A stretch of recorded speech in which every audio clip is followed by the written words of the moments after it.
Educate yourself. It's a lot of us. He was concerned, or is concerned, that that there's a lack of perhaps ideological direction in Black Lives Matter that would allow it to be to fizzle out, as he said, in comparison to Occupy Wall Street. As you are advanced in your own organization, as you all are headed to Cleveland to participate in this Black Lives Movement conference, how do you respond to that particular critique? Again, a loving critique from an elder of the struggle that some others share, that I've even shared as well, to be frank, as a concern about, in part because of the co-optation and the appropriation, that a more clear ideological structuring might be of some value here. But how do you respond to those kinds of, again, loving criticisms? I think that the criticism is helpful. I also think that it might, I think of a lot of things. The first thing I think is that we actually do have an ideological frame. Myself and Alicia in particular are trained organizers. We are trained Marxists. We are super versed on sort of ideological theories. Ideas have consequences, sometimes good, sometimes bad, and sometimes catastrophic, like the ideas of Karl Marx. Born in Trier, Germany in 1818, Marx didn't invent communism, but it was on his ideas that Lenin and Stalin built the Soviet Union, Mao built communist China, and innumerable other tyrants, from the Kims in North Korea to the Castros in Cuba, built their communist regimes. Ultimately, those regimes and movements calling themselves Marxist murdered about 100 million people and enslaved more than 1 billion. Marx believed that workers, specifically those who did manual labor, were exploited by capitalists, the people who owned, as Marx put it, the means of production, specifically factories, but who did very little physical labor themselves. Only a workers' revolution, Marx wrote in Das Kapital, could correct this injustice. What would that revolution look like? Marx and his collaborator Friedrich Engels spelled it out point by point in the Communist Manifesto. It included the abolition of property and inheritance,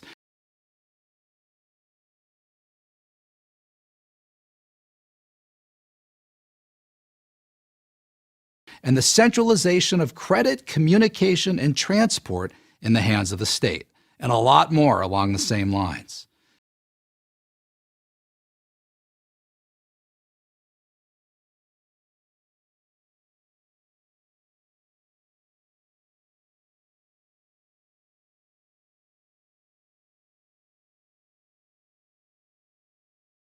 In other words, the state owns and controls pretty much everything.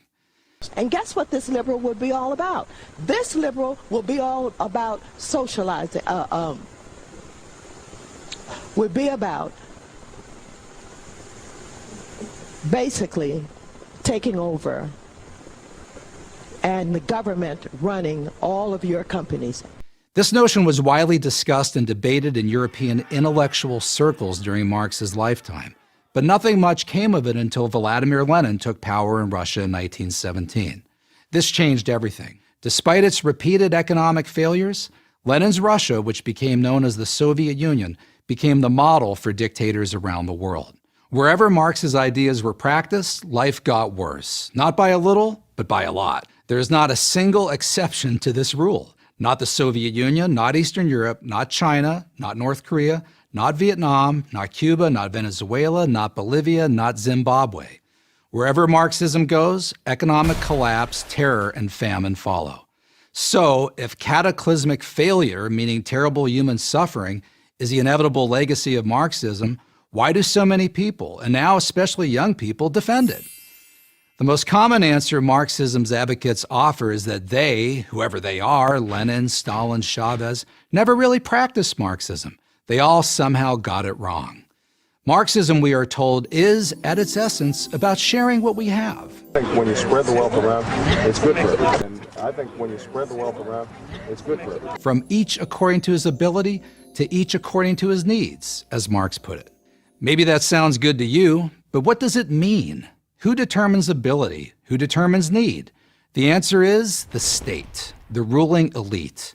Under Marxism, that's who has all the power. But Marx really had no interest in proving his theories.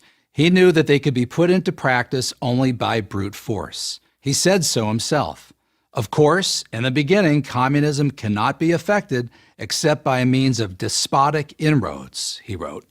His ends could be attained only by the forcible overthrow of all existing social conditions. All existing social conditions. If this country doesn't give us what we want, then we will burn down this system and replace it, all right? That's religion, family, personal possessions, freedom, and democracy. They all had to go in order to achieve Marx's vision of an earthly paradise. But since few people give up their liberties and property voluntarily, creating a Marxist state has always required guns, prisons, and summary executions.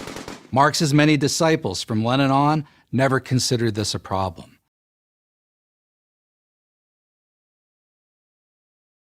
If you're still a fan of Marxism after all the death, suffering, and destruction it's caused, that's your right.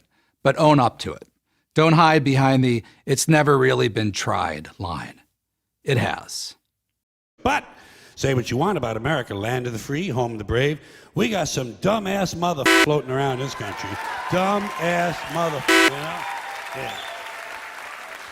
Now, obviously, that doesn't include this audience. I understand that.